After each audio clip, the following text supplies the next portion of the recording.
इस क्लास के तहत सभी विद्यार्थी जो आपका डिटरमाइनर का टॉपिक हम लेके चल रहे थे, उसमें जो सबसे इम्पोर्टेंट टॉपिक है उसमें हमने बताया था आपको आर्टिकल। तो आज का जो आपका टॉपिक है वो आर्टिकल है। मतलब हमको आर्टिकल के बारे में जानकारी अर्जित करना है। आर्टिकल क्या होता है, व्हाट इज आर्टिकल। क्लियर? देखिए, अगर हम कहते हैं कि पार्ट्स ऑफ स्पीच में हम लेते हैं तो हम सबसे पहला पार्ट यही पाते हैं, क्या, आर्टिकल को।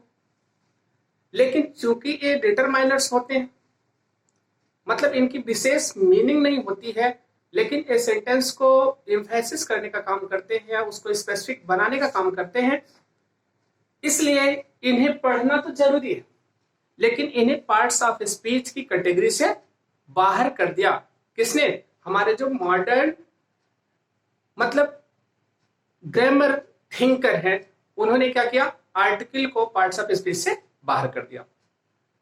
क्योंकि देखिए, अब ये जो ऑनलाइन क्लास होती है और ऑफलाइन क्लास, दोनों में थोड़ा सा डिफरेंस क्रिएट होता है कि वहां पर टाइमिंग लिमिटेशन नहीं होता। आप 40 मिनट 45 मिनट की क्लास में पढ़ते हैं, यहां आपको 10 मिनट्स 15 मिनट्स अप्रॉक्सीमेट ऐसी क्लास दी जाती है। तो जो टॉपिक आपको यहाँ पर पढ़ाया जाए उसको आप लोग अपने बुक से जरूर डिटेल में पढ़ें, क्योंकि यहाँ पर इंपॉर्टेंट थिंग बताई जाती है, लेकिन कुछ चीजें ऐसी होती हैं जो छोटी होती हैं जिनको आपको किताबों से पढ़ना आवश्यक होता है। मतलब आप वीडियो भी देखिए, इसके साथ अपने चैप्टर में जा करके उस टॉपिक को भी पढ़िए। तो आज आप लोग आर्टिकल का वीडियो देखने के बाद अपने किताब से आर्टिकल चैप्टर जरूर पढ़िएगा और उसकी एक्सरसाइज करिएगा। जो प्रॉब्लम हो उसे पूछिए जरूर। जब पूछते हैं तो उसका निदान किया जाता है, तो बाकी अंदर की चीजें भी आपको समझ में आने लगती है। देखिए, अब हम कहते हैं आर्टिकल है क्या, इसके बारे में अगर हम डिस्क्राइब करते हैं, हम पाते हैं ए एंड, ठीक है, और द एंड दे, ये आपके आर्टिकल है। मतलब अगर हम कहते हैं आर्टिकल क्या है, तो ए एन आर्टिकल है, द और दे, मतलब इतना आपका आर्टिकल हो गया। हमने इसको दो ग्रुप में बांट दिया, a an and the and दे। देखिए, अगर हम इसको कहते हैं तो ये हमारा इनडेफिनिट आर्टिकल होता है। इनडेफिनिट आर्टिकल होता है।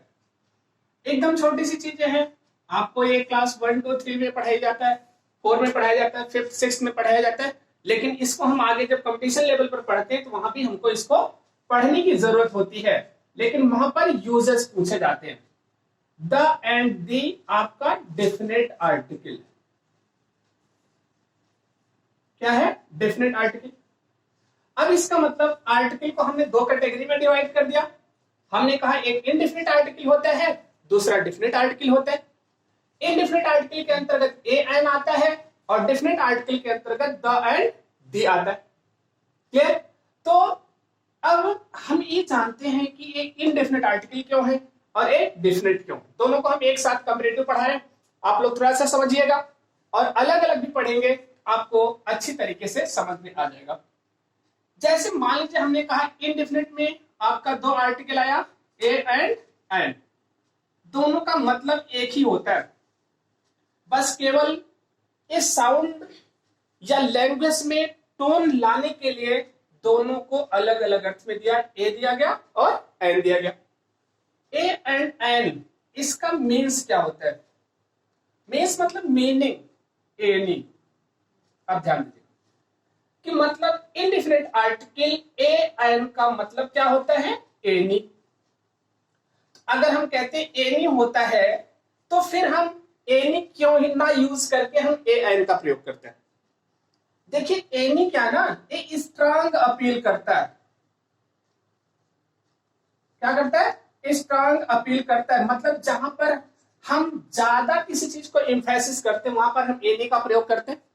एनी चूंकि निगेटिव और इंट्रोगेटिव में ही यूज किया जाता है, इसलिए हम जहां पर हमको लेस एम्फेसिस करना होता है वहां पर हम ए एन का प्रयोग करते हैं। मतलब अगर कोई आपसे इनडेफिनिट आर्टिकल की मीनिंग पूछता है तो आप बताएंगे indefinite article a and an means any होता है। अब इतना समझ में आ गया। चलिए अब यहीं पर हम आते हैं द एंड दी। ये आपका डिफिनिट आर्टिकल है, ठीक है। दोनों का मतलब क्या है, दोनों तक ही है।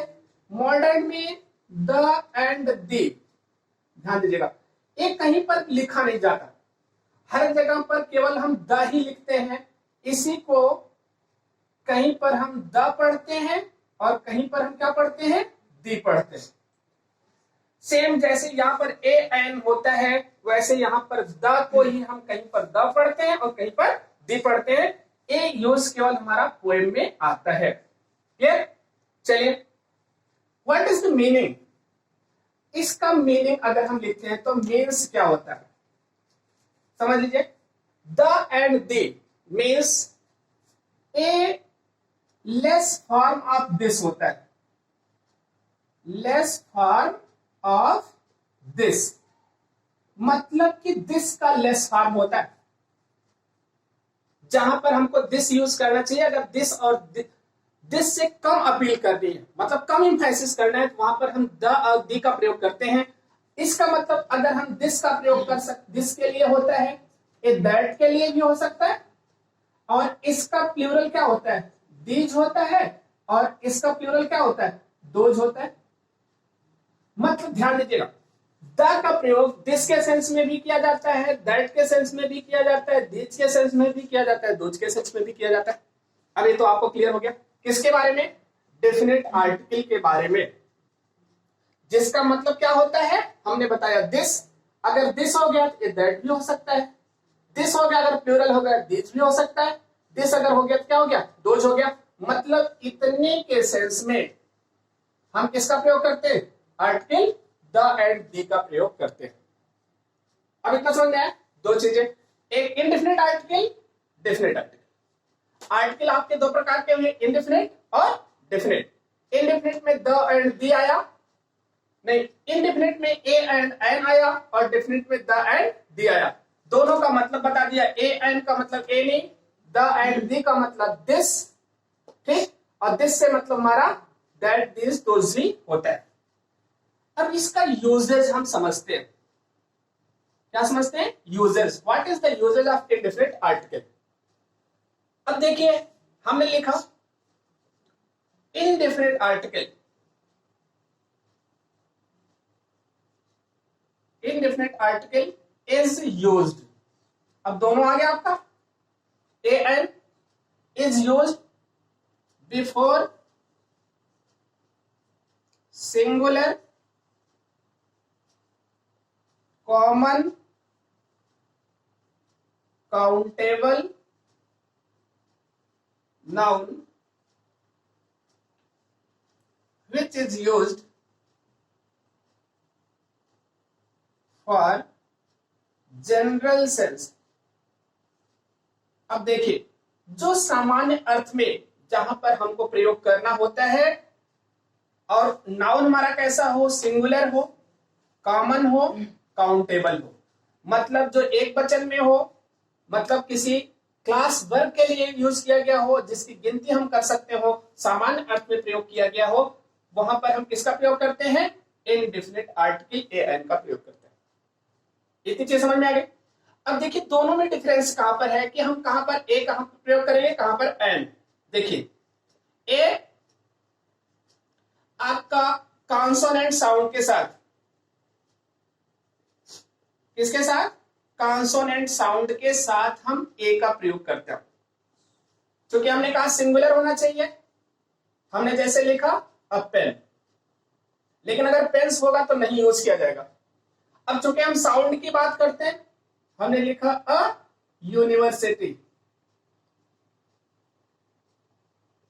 क्या लिखा, अ यूनिवर्सिटी। अब देखिए हमने किसका प्रयोग किया, ए का, जबकि यहां पर ए क्या है, वावेल है, लेकिन इसका प्रोनाउंसिएशन क्या हो रहा है, कॉन्सोनेंट साउंड आ रहा है, इसलिए हम यहां पर ए का प्रयोग कर रहे हैं। क्लियर। अब यहीं पर आता है हमारा एन, ध्यान दीजिएगा, एन जो है ये हमारा वावेल साउंड के लिए यूज किया जाता है।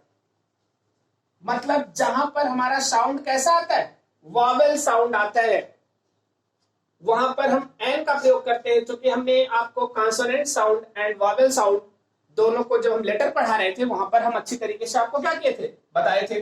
अब जैसे हमने लिखा एप्पल, तो एप्पल के पहले आपका क्या लगाया गया, एन एप्पल। क्लियर हो गया। और इसी के साथ में जैसे हमने लिखा, देखिए एन, लेकिन यहीं पर लिखा क्या, ऑनेस्ट। देखिए ऑनेस्ट के लिए तो नहीं लगेगा, लेकिन यहीं पर हमने लगा दिया मैन। अब देखिए ऑनेस्ट है, यच पहले लगा हुआ, लेकिन हम यच को साइलेंट रखते हैं, इसलिए इसके साथ भी हम किसका प्रयोग करेंगे, एन का। अब दो चीजें आपको यहाँ पर मतलब जो क्लियर की गई, उसमें सबसे महत्वपूर्ण चीज थी इनडेफिनिट आर्टिकल में कि हम ए एन का मतलब एनी होता है, इसका प्रयोग सिंगुलर कॉमन काउंटेबल नाउन के लिए प्रयोग करते हैं। ए का प्रयोग कॉन्सोनेंट साउंड के साथ और एन का प्रयोग वॉवेल साउंड का जो नाउन हमारा होगा उसके साथ हम यूटिलाइज करते हैं। क्लियर हो गया। अब हम आते हैं किस पर, डेफिनेट आर्टिकल द पर। क्योंकि अब यहां पर हम लिखते हैं डेफिनेट आर्टिकल द का यूज। मान लीजिए हमने यहां पर लिया, अब क्योंकि आपका ये डेफिनेट आर्टिकल है, हम यहां पर इसकी डेफिनेशन, हम इसका यूज बता रहे हैं, हम इसको कहां पर यूटिलाइज करते हैं। आप लोग साथ में लिखते भी चला करिए, ठीक है। तो अब देखिए हम जब डेफिनेट आर्टिकल जैसे यूज करते हैं, यूज लिखा गया, ठीक है। हमने लिखा definite article, definite article is used before, देखिए singular and plural, singular and plural, ठीक है, काउंटेबल एंड अनकाउंटेबल,